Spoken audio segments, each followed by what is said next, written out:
आज का वचन भजन संहिता में है। हालेलुया।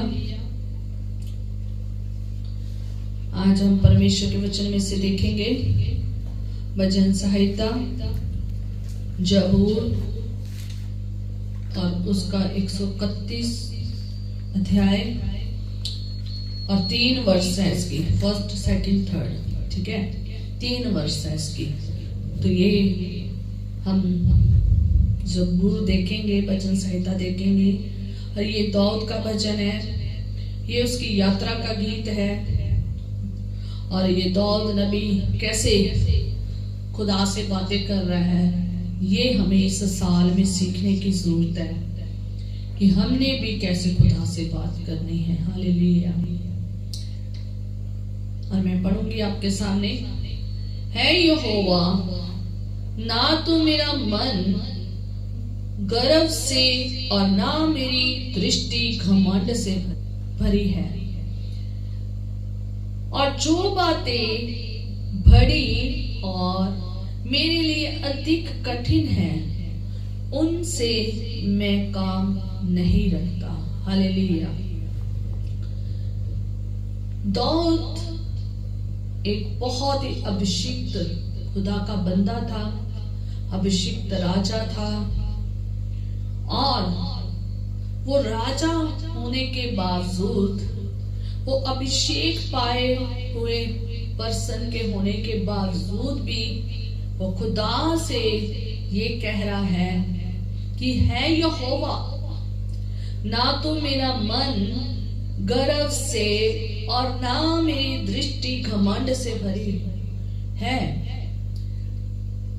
दाऊद राजा इतना हाई लेवल पर था, जो है वो एक इतना महान खुदा का बंदा था, ताकतवर था, समझदार था, युद्धों को जीतने वाला था, बहुत युद्ध जीते, गोलियत को हराया, बड़े उसने बड़े काम किए और खुदा ने उसे बड़े ऊंचे स्तर पर, ऊंचे लेवल पर रखा, ऊंचे स्तर पर रखा।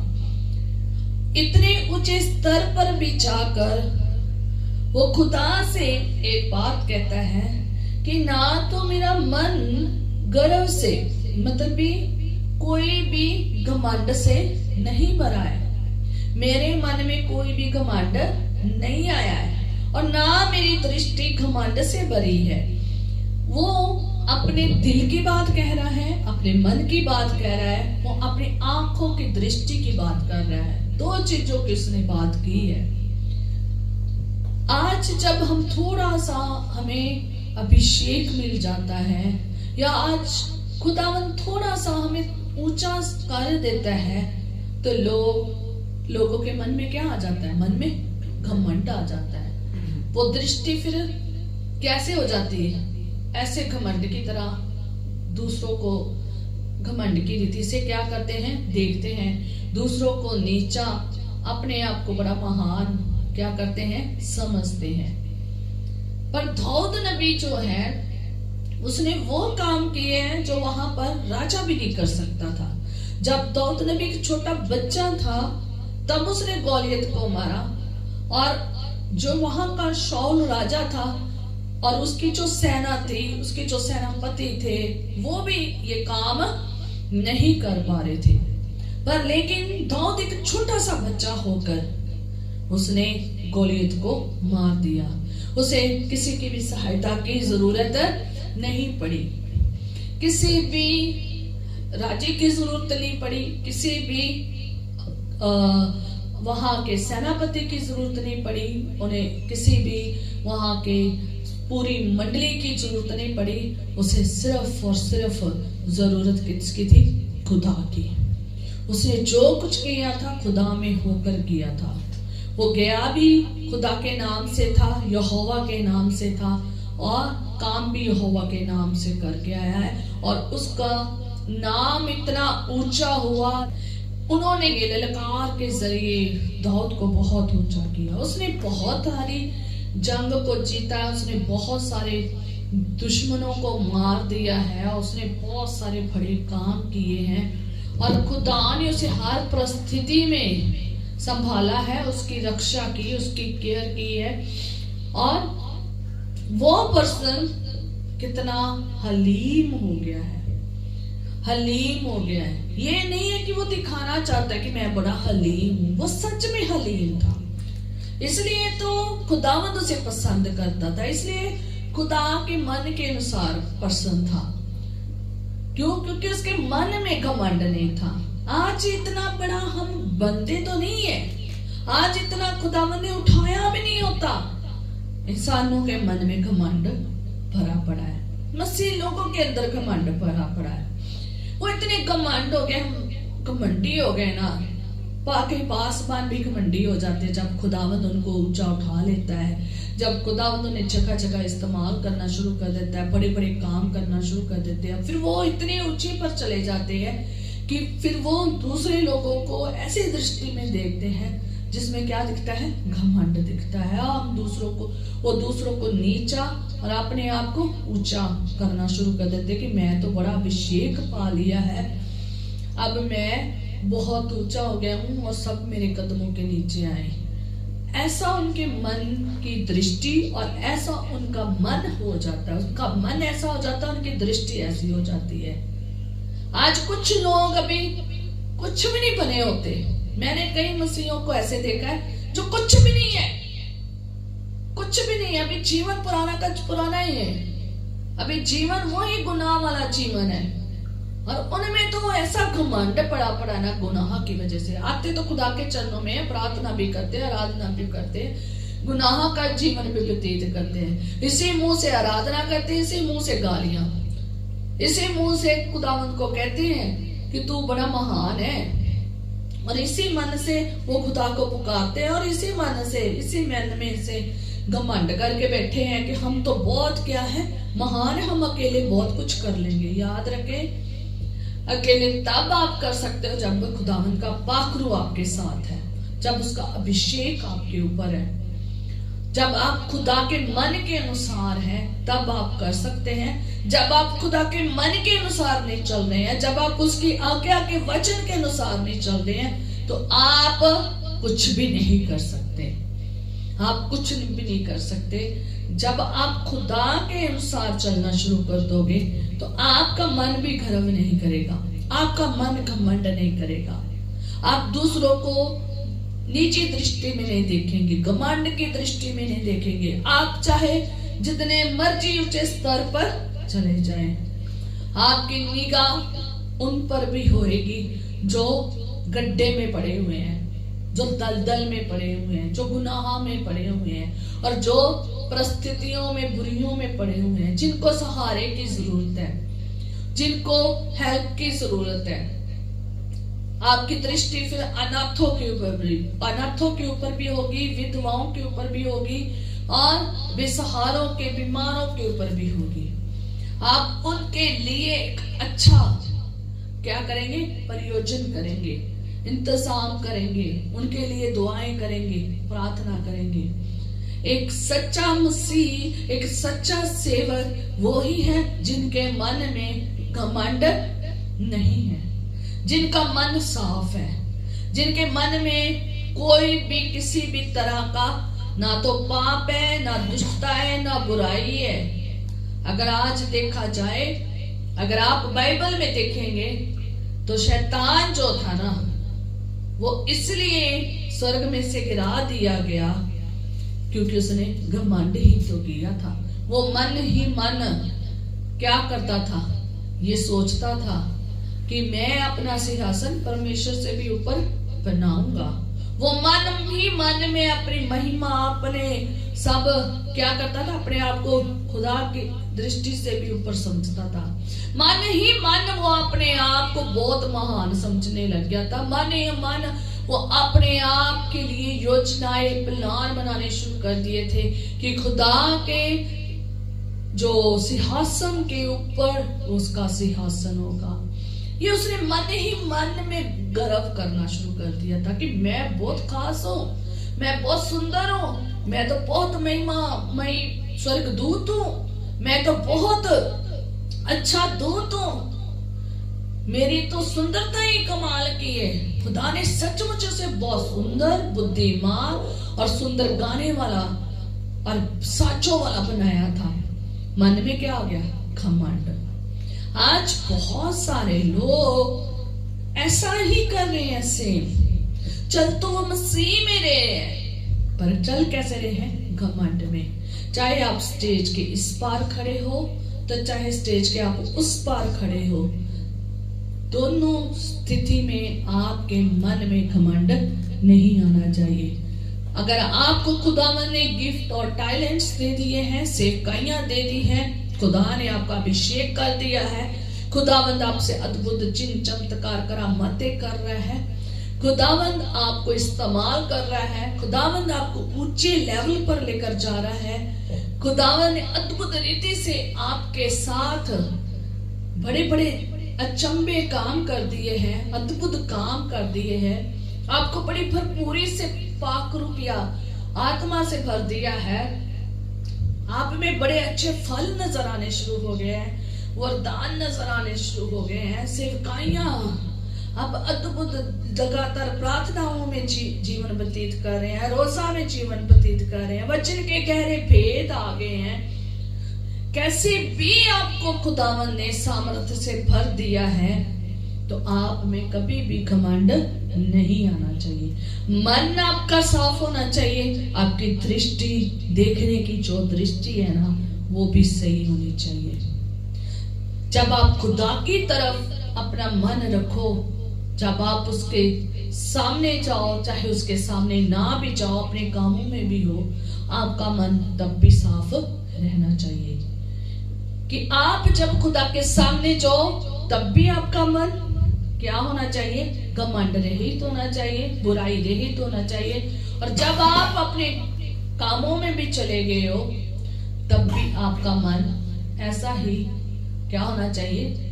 बुराई रहित, घमंड रहित होना चाहिए। जब आप खुदा के सामने आ जाते हो, आपकी दृष्टि शैतान जैसी दृष्टि नहीं होनी चाहिए, शैतान जैसा मन नहीं होना चाहिए, घमंड से भरकर नहीं मन होना चाहिए। जब आप खुदावन के सामने जाएं तो आपकी दृष्टि झुक जानी चाहिए। और इसी प्रकार जब हम मन से खुदावन के हजूर में जाते हैं, साफ मन से जाते हैं, अच्छी दृष्टि में जाते हैं, तो वो भी हमें ब्लेस करता है। अगर हम घमंड भरी दृष्टि में खुदा के सामने जाते हैं और दिखाते हैं मैं तो इसके जैसा नहीं हूं, मैं तो इसके जैसा पापी नहीं हूं, मैं तो इसके जैसा ये काम नहीं करता, मैं तो बड़े रोजे रखता हूं, मैं तो बड़ी दुआएं करता हूं, मैं तो बड़ा ये करता हूं, मैं तो सारे हुक्मों की पालना करता हूं। अगर आप पालना भी कर ली हुक्मों की, आपने सारे बातों को भी खुदा की व्यवस्था की मान रहे हो और घमंड के साथ सामने खुदा के आए हो और दूसरे को नीचा गिरा रहे हो, अपने आप को ऊंचा कर रहे हो, तो खुदावंद को पसंद नहीं है। ये एक घमंड है।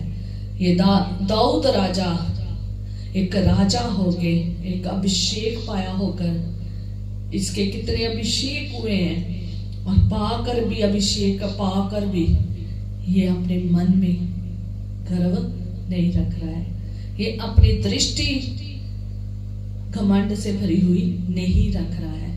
हमें भी इस वचन से सीखना है। हम चाहे किसी भी लेवल में क्यों ना रहे, किसी भी लेवल में क्यों ना चले जाएं, हमें भी ऐसे बनना है। कहता और जो बातें बड़ी और मेरे लिए अधिक कठिन है, उनसे मैं काम नहीं रखता। कहता जो बातें मेरे लिए बड़ी है और अधिक कठिन है, उनसे मैं काम नहीं रखता, उनमें वो अपनी कोशिश नहीं करता, उनमें अपनी बढ़ोतरी करने के लिए कोशिश नहीं करता। वो किसके ऊपर डिपेंड होता है? खुदा के ऊपर। ये नहीं है कि बड़ी बड़ी अधिक कठिन चीजों को दूसरों को दिखाने के लिए हम उस मार्ग में चल पड़ते हैं। अब जब आप एक एग्जाम्पल के तौर पर देख ले, गोलियत को मारना कितना कठिन हो गया था राजा शाऊल के लिए और प्लस किसके लिए? उनके सेनापति जितने भी थे, योद्धा थे जो उनके, और जो उनकी पूरी सेना थी, इतनी बड़ी सेना थी, उनके लिए मारना कितना कठिन हो गया था। वो रोज ही ललकारता था, बार बार ललकारता था, गोलियत बार बार ललकारता था, बार बार आकर बोलता था। पर लेकिन सब चुप करके क्या हुए थे, बैठे हुए थे, उसकी ललकार को ही सुनते थे। आगे जाने की उनकी हिम्मत नहीं थी, क्योंकि वो बहुत बड़ा और बहुत ही लंबा, ऊंचा और बहुत ज्यादा ताकतवर था। और उसको देखकर ही क्या हो जाते थे, पीछे छुप, उसको देखकर ही पीछे छुप कर बैठे थे। ये बहुत अधिक कठिन था। पर लेकिन उन कठिन और बड़ी अधिक कठिन बातों को उसने, बड़ी कठिन जो बातें थी, जो अधिक कठिन परिस्थितियां थी ना, उसने अपने ऊपर योजना नहीं बनाई।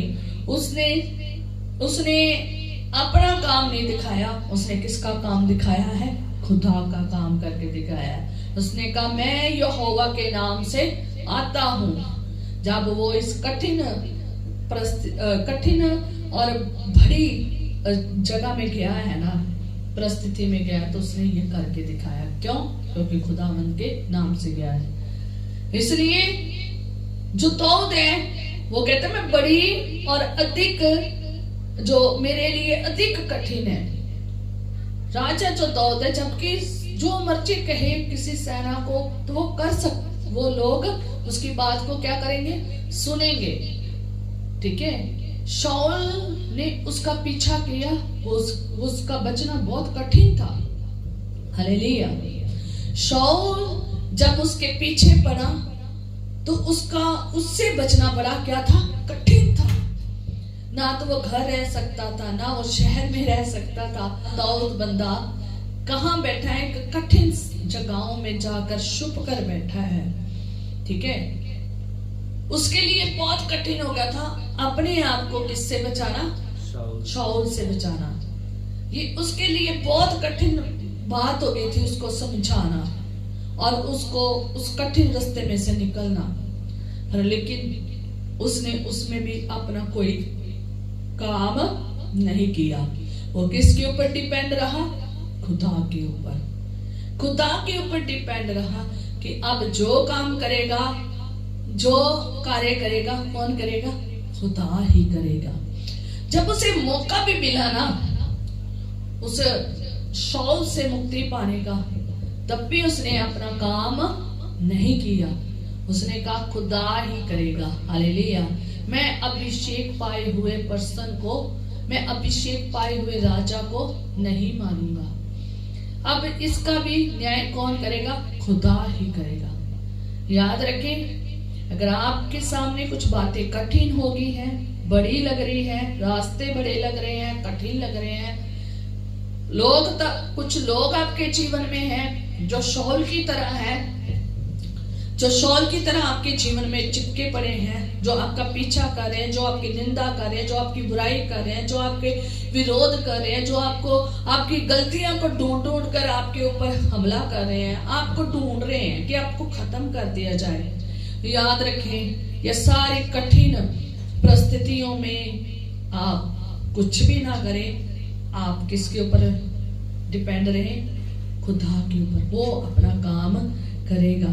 कहता है निश्चय मैंने अपने मन को शांत और चुप कर दिया है।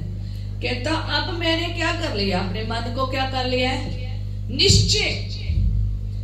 निश्चय पक्का कर लिया है कि मैं अब क्या रहूंगा अपने मन में? अपने मन को क्या रखूंगा? शांत रखूंगा और चुप रहूंगा। अब मैं किसी को बड़ा बनना के दिखाने की जरूरत नहीं है। दाऊद नबी अब ये बता रहा है कि अब मैं अपने मन को शांत इसलिए रखूंगा, चुप इसलिए रखूंगा, क्योंकि मेरा भरोसा किस पर है? खुदा के ऊपर है।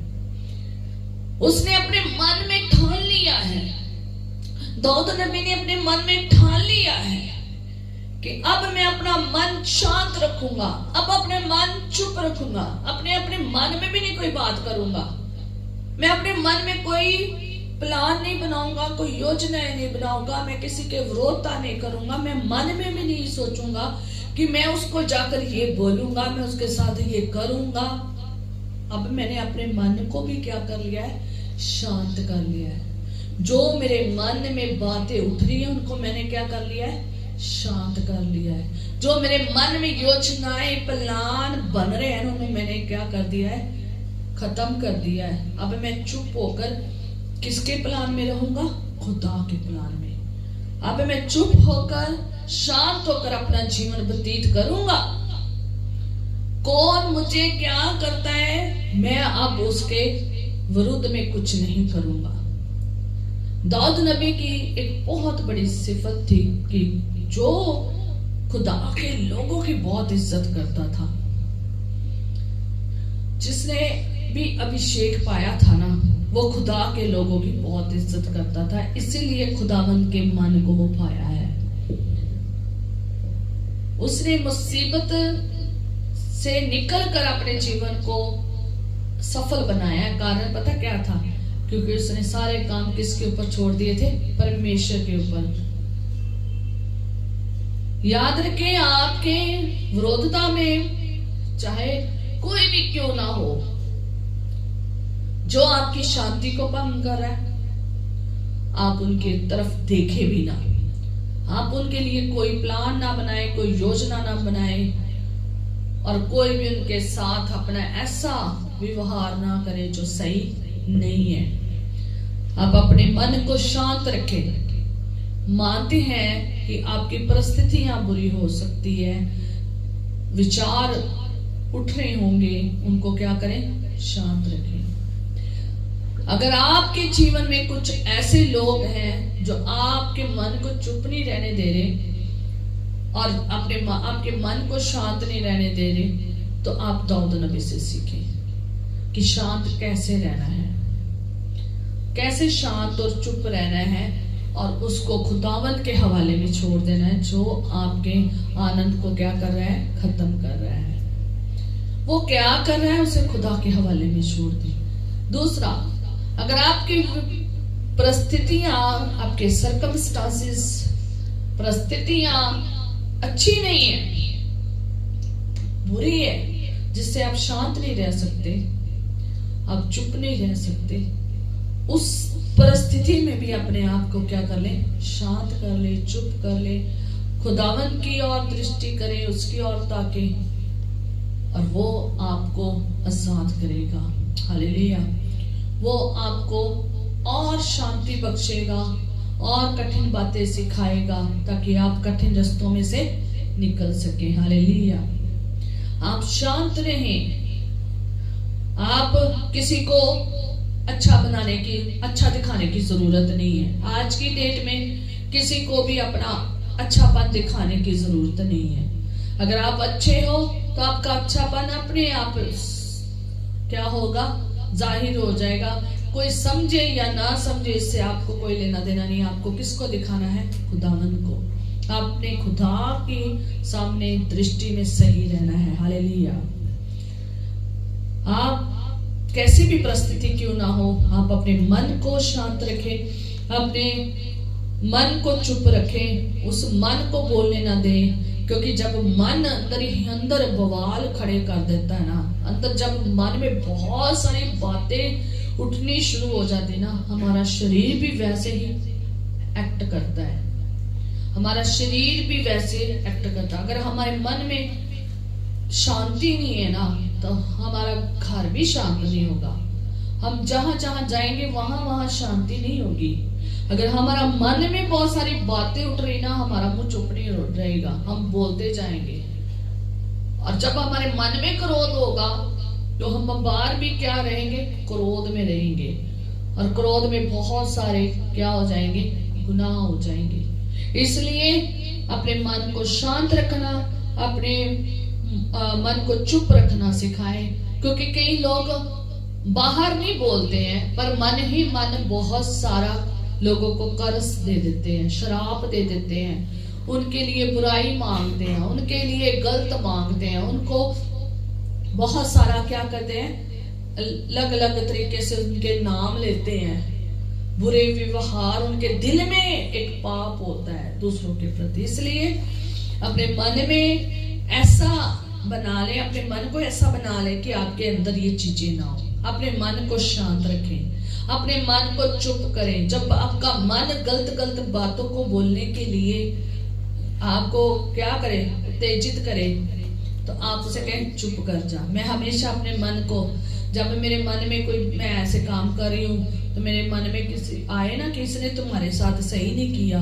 तो मैं कहती खुदावन ये पता नहीं कहाँ से आ गया। आजकल मैं अपने मन पे ऊपर बहुत काम कर रही हूँ, ठीक है। अगर मेरे मन में आए इस पर्सन ने तेरे साथ सही नहीं किया, ये इस पर्सन ने तेरे साथ बहुत बुरा किया है, तूने इसके लिए बहुत अच्छा किया है पर तेरे लिए इसने बुरा किया है, तो मेरा मन कई बार मुझे कहता है अब तूने भी इसके साथ ऐसे करना है, तूने भी ऐसे करना है। पर खुदा का पाक कहता है नहीं, तूने ऐसा नहीं करना है, तूने शांत रहना है, तूने चुप रहना है। जब तू इतने समय से शांत बैठी है, इतने सालों से शांत बैठी है, आगे भी तूने शांत रहना है। ये शैतान होता है जो हमारे मन के अंदर क्या डालना चाहता है, ऐसी बुरी चीजें डालना चाहता है ताकि हम शांत ना रहे, हम सुकून में ना रहे, हम शांति में ना रहे, हम चुप ना रहे, हम बवाल खड़ा कर दे। क्योंकि हमारे कान एक तरफ शैतान को भी सुनते हैं, दूसरी तरफ किसको सुनते हैं, खुदा को। हमने खुदा की आवाज को सुनना है, हमने शैतान की आवाज को नहीं सुनना। आपके मन में तभी शांति और चुप वाला जीवन होगा जब आप खुदा को सुनेंगे। चाहे आपके साथ कितना मर्जी किसी ने गलत व्यवहार क्यों ना किया हो, आपने जितना मर्जी प्रेम किया हो, आपने जितना मर्जी उनके साथ अच्छा किया हो, आगे उसने जितना मर्जी तुम्हारे साथ बुरा किया हो, आप शांत रहेंगे, चुप रहेंगे। क्योंकि आपको पता है कि मैं भी अगर ऐसा करूंगा तो खुदा का वचन हमें ये नहीं सिखाता है, मैं तो खुदा मन के वचन के अनुसार ही करूंगा। हालेलुया। कहता मैंने अपने मन को ऐसा चुप करा दिया है, ऐसा शांत और चुप करा दिया जैसे दूध छुटाए हुए लड़का अपनी माँ की गोद में रहता है, वैसे ही दूध छुटाए हुए लड़के के समान मेरा मन भी रहता है। हालेलुया। कहता जैसे दूध छुटाया हुआ लड़का, ठीक है, शांत रहता है ना, चुप रहता, अपनी माँ की गोद में रहता है, वैसे ही कहता क्या कहता है, वैसे ही दाऊद नबी क्या कहता है कि मेरा भी मन अब वैसे ही रहता है। हालेलुया। जब एक बच्चा छोटा सा होता है, जब वो दूध के ऊपर डिपेंड रहता है तो अपनी माँ की गोद में रहता है, और उसका नेचर पता कैसे होता है, वो हमेशा रोता रहता है। जब उसे दूध नहीं मिला तब उसने चिड़चिड़ापन उसके अंदर, रोना पूरा घर उठा लेना उसने, ठीक है। जब तक उसके मुंह में दूध ना डाल दिया जाए, मुंह में बोतल ना डाल दी जाए, ठीक है। और जब उसके मुंह में से निकाल दोगे ना बोतल, तो वो फिर शुरू कर देगा रोला पाना शुरू कर देगा, रोना शुरू कर देगा और चिल्लाना शुरू कर देगा, सबको परेशान कर देगा। और जब आप उसको दूध पिला दोगे फिर वो ठीक रहेगा। दूसरा, जब वो थोड़ा सा गिल्ला होता नहीं है तो क्या होता है, फिर चै ला देता है ना, चिल्लाना शुरू कर देता है, चिड़चिड़ाना शुरू कर देता है, रोला पाना शुरू कर देता है। सारा दिन उसके ऊपर लगे रहो, सारा दिन उसके काम के ऊपर लगे रहो, कभी इसको खिला लिया, कभी इसको पिला दिया, कभी इसको कुछ कर दिया, है ना। तो जो छोटा बच्चा होता है ना, वो सिर्फ केयर ही मांगता है, वो सिर्फ डिपेंडेंट होता है अपनी माँ के ऊपर, वो सिर्फ यही चाहता है कि मैं अपनी माँ की गोद में रहूं और मेरा टाइम पे सारा कुछ खाना पीना नहाना धोना ते सब सफाई हो रहे। वो इतना ज्यादा डिपेंडेंट होता है।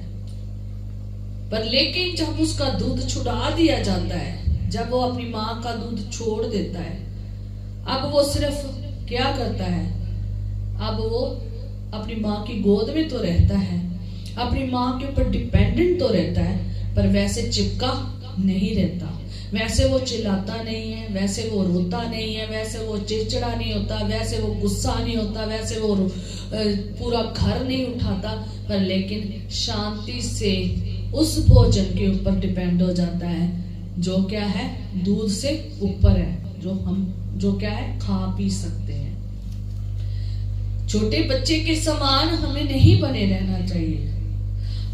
हम एक जो मसीह हैं, दाऊद नबी हमें यही सिखा रहा है कि हम अब ये जो बड़ी बड़ी परिस्थितियां हैं, ये जो कठिन परिस्थितियां हैं, ये बातें जो हैं, ये जो बहुत मुश्किल वाले काम है, अब इसमें रोना नहीं है। दूध पिलाने वाले बच्चे के समान रोना नहीं है, चिड़चिड़े नहीं होना, गुस्सा नहीं होना और पूरा घर नहीं उठा लेना, बल्कि शांत और चुप रहना है और खुदा की तरफ देखना है। वो आपको हर चीज मुहैया करेगा। आज बहुत सारे मसीह ऐसे ही दूध पीते हुए बच्चे के समान है। जब बातें कठिन हो जाती, जब रास्ते कठिन हो जाते, जब परिस्थितियां कठिन आ जाती, बीमारी पड़ी आ जाती, कोई भी प्रकार की बीमारी, परेशानी, दुख, तकलीफ, दर्द, पीड़ा, कुछ भी ऐसी विपत्ति आ जाती है, कठिन विपत्ति आ जाती है, उसमें अपनी बड़ी कोशिश करते हैं, हम ये भी कर लेंगे, हम वो भी कर लेंगे, और जब नहीं होता खुदा के पास भी आ जाते, फिर चिल्लाना शुरू कर देते, दूध पीते हुए बच्चे की तरह इतना चिल्लाते हैं और रोते हैं और पीटते हैं, और जब खुदा नहीं देता कुड़कुड़ाना शुरू कर देते हैं, खुदा के ऊपर गुस्सा होना शुरू हो जाते हैं। और खुदावन को ये पसंद नहीं है। खुदावन चाहता है तुम एक मैच्योर बच्चा बनो, लड़का लड़की बनो, ठीक है। खुदावन चाहता है आप एक मैच्योर बने, दूध पीते हुए बच्चों की तरह नहीं। और वो पता क्या चाहते हैं कि परमेश्वर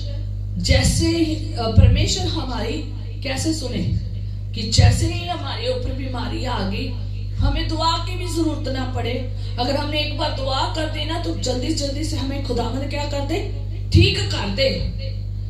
जैसे वो बच्चा कहता ना, जल्दी जल्दी मेरे मुंह में बोतल डाल दो या दूध डाल दो, तो वो उस बच्चे के समान है।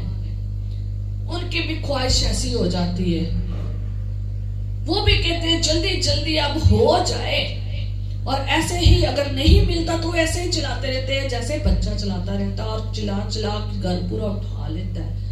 कई लोग चर्च भी उठा लेते हैं ऐसे ही, चिल्ला चिल्ला के सारी संगत में इतना चलाते हैं, दे दे प्रभु, दे दे प्रभु, दे दे प्रभु। खुदावंद एक ही आवाज में हमारी का बात को क्या कर लेता है, सुन लेता है। वो चाहता है आप चाहे कैसे मर्जी परिस्थिति में हो, शांत रहें, चुप रहें और दूध उछड़ाए हुए बच्चे के समान बने, दूध पीने वाले बच्चे के समान ना बने। हर मसीह एक दूध पीने वाला बच्चा ना बने, दूध छुड़ाए हुए बच्चे के समान बने। दूध पीने वाला बच्चा जब उसे दूध नहीं मिलता है तो वो चिल्लाता और रोता और पीटता है और पूरा घर उठा लेता है। अगर आप ऐसे मसीह हैं, थोड़ी सी बीमारी परेशानी आई और पूरा ऐसा माहौल कर देते हैं, रोना पीटना, रोना है खुदा के सामने, गुजारिश करनी है, पर लेकिन हम इतना ज्यादा करते हैं कि अभी खुदावन टाइम लेता है, कहता सब्र रख, है ना, सब्र रख, पर सब्र नहीं होता कि जल्दी जल्दी मेरे मुंह में क्या डाल दे, बोतल डाल दे। बच्चे को क्या होता है, जल्दी जल्दी मेरे मुंह में क्या डाल दे, बोतल डाल दे। ऐसे ही वो खुदा से कहते जल्दी जल्दी मुझे दे, मेरी आप बीमारी है तो मुझे अभी शिफा दे, मेरी आप परिस्थिति है मुझे अभी इससे बहाल कर दे, मैं ये परेशानी में हूँ मुझे अभी इससे बहाल कर दे, मैं अभी ही मुझे दुख से आजाद कर दे, अभी ही मुझे ये कर दे। खुदावंद कई बार नहीं भी चंगा करता, खुदावंद कई बार नहीं भी परिस्थितियों में से निकालता, खुदावंद कई बार हमें उस रास्ते में लेकर जाता है जो कठिन भी होता है और जो होता भी क्या है मुश्किल वाला होता है। और कई बार खुदावंद हमें लंबे रास्ते में लेकर जाता है जहां समय ज्यादा लगता है, ताकि वो इसलिए लंबे रास्ते में लेकर जाता है ताकि हम सीख जाएं कि कठिन से कठिन परिस्थितियों में और कठिन से कठिन समय में कैसे निकलना है। और कितने लंबा सफर भी क्यों ना हो, आपका धैर्य बना रहना चाहिए, आप धीरज में बना रहना चाहिए, आप सहनशीलता में बना रहना चाहिए, आप शांत रहने चाहिए, आप चुप रहने चाहिए। अब बच्चे नहीं बने रहना है। इस साल मसीह में यही सीखना है। आप दूध पीने वाले बच्चे के समान नहीं बनना है और इतना ज्यादा फोकस नहीं करना है, इतना ज्यादा खुदा को इनकरेज नहीं करना है। उसकी गोद में जरूर क्या करना है, सुकून पाना है, उसके चरणों में जरूर सुकून पाना है। खुदा के चरणों में, खुदा के गोद के बच्चे की तरह आपने जरूर उसके साथ लिपटे रहना है, उस पर डिपेंड रहना है, क्योंकि सब कुछ मुहैया करने वाला कौन है, खुदा है। आप दूध छुड़ाए हुए बच्चे बनना है। क्या बनना है, दूध छुड़ाए हुए बच्चे की तरह। जब दूध छूट जाता है तब वो बच्चा क्या हो जाता है, वो समझ जाता है अब मुझे बोतल की जरूरत नहीं है, अब मुझे खाने वाली चीजों की जरूरत है।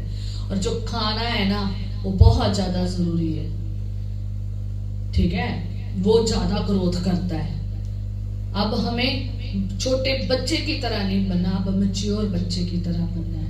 अब छोटे बच्चे की तरह नहीं रोना पीटना कूटना, बल्कि एक समझदार बच्चे की तरह डिपेंडेंट रहना है खुदा के ऊपर, खुदा से जुड़े रहना है, उसे अपनी माँ की तरह, उसे अपने बाप की तरह, उसे अपने परमेश्वर की तरह, उसे अपने मुक्तिदाता की तरह, अपने चंगा करने वाले की तरह ही अपना क्या करना है, जीवन उसमें बताना है। हालेलुया, उसी में बताना है।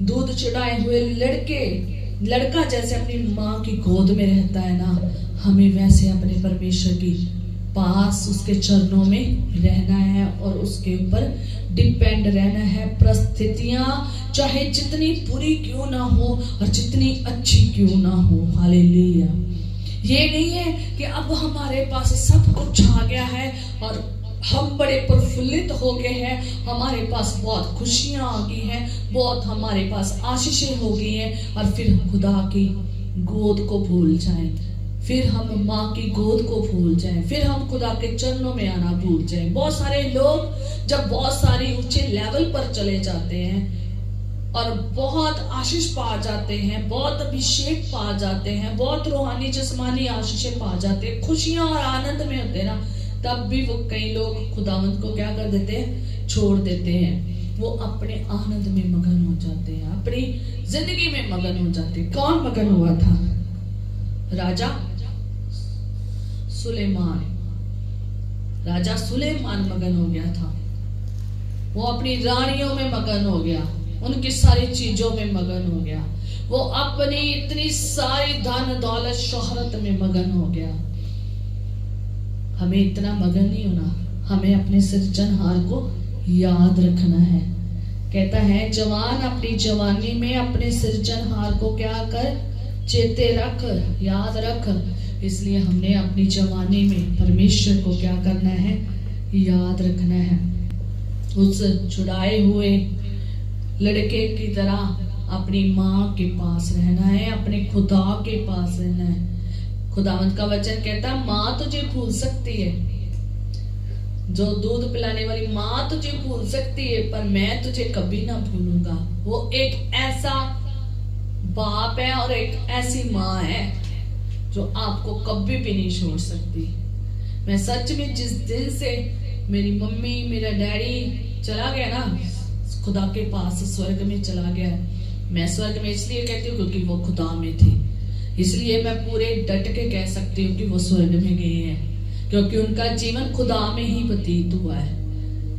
जिस दिन से वो मेरी जिंदगी से चले गए हैं, वो खुदा के चरणों में सो गए हैं, अब्राहम की गोद में चले गए हैं, जहां पर सारे विश्वासी लोग, ईमानदार लोग जाते हैं। जो खुदा में चलते हैं, जो यीशु पर विश्वास करते हैं। जिस दिन से मेरी मम्मी मेरे डैडी चले गए हैं, उस दिन से मैंने सच में अपने यहोवा बाप को, जिंदगी यीशु नासरी को अपना खुदा के साथ साथ अपना पिता भी माना है। उस दिन से माना है कि यही मेरी माँ है और यही मेरा बाप है जो मुझे सब कुछ मुहैया करने वाला है। हालेलुया। हम भी बच्चों की तरह पहले बहुत डिमांड करते थे, बार बार, जैसे छोटा बच्चा दूध की डिमांड करता था और नहीं मिलता था, रोता था, पीटता था, शोर मचाता था, बहुत घर सिर पर उठा लेता था। ऐसे हम भी खुदावंद के साथ सामने करते थे। मैं भी ऐसे खुदावंद के सामने करती थी। पर लेकिन आज कितने समय से मैं खुदावंद को ये कह रही हूँ, तू दे या ना दे तो भी तुझ में बने रहना है। अगर तू देर भी कर देगा तो शांत रहूंगी, चुप रहूंगी, वेट करूंगी कि वो रास्ता क्या हो जाए, खुल जाए और मेरा परमेश्वर मुझे आशीष दे। जैसे दूध छुड़ाया हुआ लड़का अपने माँ की गोद में रहता है, बड़ा सब्र करके बैठा रहता है, धीरज से बैठा रहता है, चुप रहता है, शांत रहता है, वेट करता है, वैसे ही हमें भी हर मसीह में जो है इतने मैच्योर हो जाने चाहिए, इतने मैच्योर हो जाने चाहिए। रहे तो अपने बाप की गोद में ही, अपनी माँ की गोद में ही, अपने खुदा की गोद में ही, अपने खुदा के चरणों में ही इतने डिपेंडेंट हो जाए खुदा के ऊपर। उसके रहे तो गोद में भी, पर लेकिन क्या रहे, चुप रहे, शांत रहे, उस समय की वेट करें, उस सख्त समय में भी, उस हर हालत में भी खुदावंद की क्या करें, वेट करें कि खुदावंद रास्ता जरूर खोलेगा। मैं हमेशा एक बात कहती हूँ, अगर आज तूफान है तो तूफान क्या हो जाएगा, एक दिन खत्म हो जाएगा। कभी भी आपने अपनी जिंदगी में देखा होगा, आम जब तूफान आते हैं तो वो हमेशा तूफान बना नहीं रहता, उसका समय होता है और वो क्या हो जाता है, थम जाता है एक दिन। वैसे हमारी जिंदगी में अगर कई प्रकार के तूफान आते हैं तो उसको, तूफानों को चलने दीजिए, चाहे अंदर चाहे बाहर, उसे चलने दीजिए। उसमें आप शांत और चुप रहे और अपनी खुदावन के अपने खुदा के चरणों में बने रहे, उसकी तरफ देखे। वो समय आएगा जब खुदावन उन सब तूफानों को क्या कर देगा, खत्म कर देगा। वो शब्द आपके जीवन में बने नहीं रहेंगे, बल्कि खुदावन क्या देगा, आशीष देगा। वो तूफान थम जाएगा। यीशु मसीह में ताकत है लहरों को, तूफानों को थमाने की। आप देख सकते हैं उसने तूफानों को थमाया है और वो थम गए हैं क्योंकि वो उसकी आवाज को सुनते हैं। ये सारी कुदरत, ये सारी चीजें उसकी आवाज को सुनती हैं और वो ही करती है जो यीशु कहते हैं। आप सिर्फ यीशु के चरणों में रहें, आप सिर्फ खुदावन के चरणों में रहें। वो ही हर परिस्थितियों में निकालने वाला है, वो ही पहाड़ों को मैदान करने वाला है। पहाड़ आपके सामने खड़ा नहीं रहेगा। पहाड़ जैसे लोग, पहाड़ जैसी विपत्तियां, पहाड़ जैसी बीमारियां, परेशानियां, दुख, तकलीफ, काम आपके सामने नहीं खड़े रहेंगे। आप विश्वास के साथ उसको ढांटे, वो कहां चला जाएगा, समुद्र में चला जाएगा, आपके जीवन में से हटकर चला जाएगा। एक यीशु ही नाम है जिस नाम से ये सब कुछ हो सकता है। आपका जीवन कैसे भी कंडीशन में क्यों ना हो, खुदावन के पास बने रहे, उसके चरणों में रहे। आगे लिखा है लास्ट आयत में, है। इस्राएल अब से लेकर सदा सर्वदा यहोवा ही पर आशा लगाए रहे। मैं आज आपको यही कहना चाहती हूँ सबको कि आप परमेश्वर पर आशा लगाए रखें। अगर आप अभी मसीह बने हैं, दूध पीने वाले बच्चे हैं, वो भी अपनी आशा परमेश्वर पर लगाए रखता है। और जो दूध छुड़ाए हुए लोग हैं, वो भी अपनी आशा परमेश्वर पर लगाए रखते हैं। दाऊद नबी हमें सिखाता है कि अपनी आशा किसी मनुष्य ऊपर ना लगाएं, किसी अपने कामों के ऊपर ना लगाएं, अपनी ताकत, अपनी बुद्धि, अपनी समझ, अपने पैसे के ऊपर, अपने बच्चों के ऊपर, अपने जीवन साथी के ऊपर आशा ना लगाएं। आशा लगाएं तो सिर्फ और सिर्फ किसके ऊपर? खुदा के ऊपर। क्योंकि आज लोगों को आशा अपने पैसे के ऊपर है कि हमारे पास पैसा है तो हम सब कुछ कर सकते हैं। याद रखें, कई बार बीमारियां ऐसी आ जाती हैं, वहां पैसा जितना मर्जी आप ढेल दे पर बंदे को बचा नहीं सकते। अगर कोई बचा सकता है तो वो कौन है? यीशु है। इसलिए आप अपनी आशा किसके ऊपर लगाएं? यीशु के ऊपर। कैसी भी परिस्थितियां क्यों ना हो, आशा यीशु के ऊपर लगाएं। एक दूध छुड़ाए हुए बच्चे के समान बनकर किसकी ओर ताके? अपने पिता की ओर, अपनी माँ की ओर। जो हमारा खुदावंद एक माँ की तरह संभालता है, माँ की तरह पालन पोषण करता है, माँ की तरह केयर करता है, माँ की तरह सुधी लेता है, माँ की तरह फिक्र करता है, माँ की तरह सब की चीजें मुहैया करता है, माँ की तरह संभालता है, माँ की तरह प्यार करता है, उससे बढ़कर प्यार करता है, उससे बढ़कर प्यार करता है। ओ धन्यवाद यीशु। आप अपनी आशा सिर्फ खुदावन के ऊपर लगाएं। इस साल आप अपनी आशा किसी के ऊपर ना लगाएं। ये ना सोचे मेरे बच्चे मेरे साथ हैं तो बहुत कुछ कर सकते हैं। उन्हें अपनी ताकत ना समझे, ताकत परमेश्वर को समझे कि वो आपका सब कुछ करने वाला परमेश्वर है। अपनी बुद्धि पर, अपनी समझ पर ना भरोसा रखें। आप खुदावन की बुद्धि और समझ के ऊपर, ताकत के ऊपर भरोसा रखे। आए हम प्रार्थना करेंगे। खुदावन यहोवा बाप जिंदे यीशु नासरी, अगर हमारे मन में कोई गर्व है या कोई हमारी आंखों में कोई घमंड की दृष्टि है या हम में कोई कठिन बातें जिनमें हम अपने हाथ पैर मारते हैं और उनमें से निकलने की कोशिश करते हैं, खुदावन ये ऐसा मन हमारे बीच में से निकाल दे। खुदावन हम एक दूध छुड़ाए हुए बच्चे के समान खुदावन तेरी गोद में रहे, तेरे ऊपर डिपेंड रहे और तुझ पर ही आशा लगाए और तुझ में ही बने रहे। चाहे खुशी के पल हो, चाहे गम के, चाहे परिस्थितियां अच्छी हो या बुरी, कैसी भी परिस्थितियां क्यों ना हो, हर परिस्थिति में प्रभु तुझ पर आशा लगाए। हमारा भरोसा हमारी ताकत के ऊपर नहीं, बुद्धि समझ ज्ञान और पैसे और मनुष्य पर नहीं, बल्कि तेरे पर रहे खुदावन।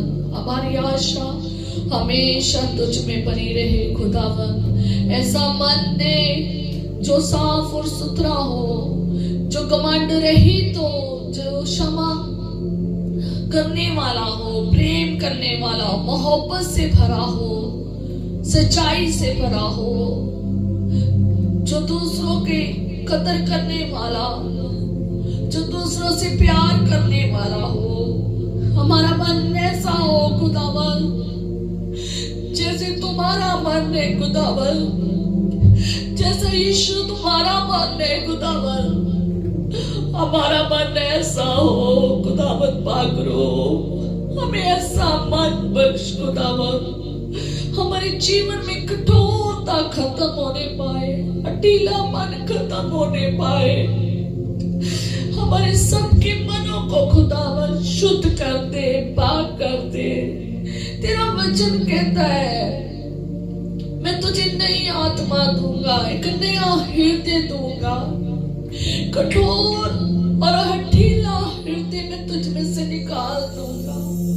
खुदावन यहोवा बाप से देश नासरी गुजारिश करते हैं, विनती करते हैं, निवेदन करते हैं, अब्बा आप हमारे मनों को शुद्ध कर दीजिए, पाक कर दीजिए, हमारी आत्मा को नया कर दीजिए, हमारा जीवन बदल दीजिए खुदावन। हमारे दिल के किसी भी जगह में, हमारे मन के किसी भी जगह में खुदावन कोई बुराई ना हो, कोई दुष्टता ना हो, कोई घमंड ना हो, कोई ईर्ष्या ना हो, कोई विरोध, कोई दोष, कोई क्रोध, ये सब चीजें ना हो जो तुझे पसंद नहीं है खुदावन, वो हमारे जीवन में से निकाल दे। मेरे यहोवा बाप से यीशु नासरी रहम कर, दया कर, फजल कर खुदावन।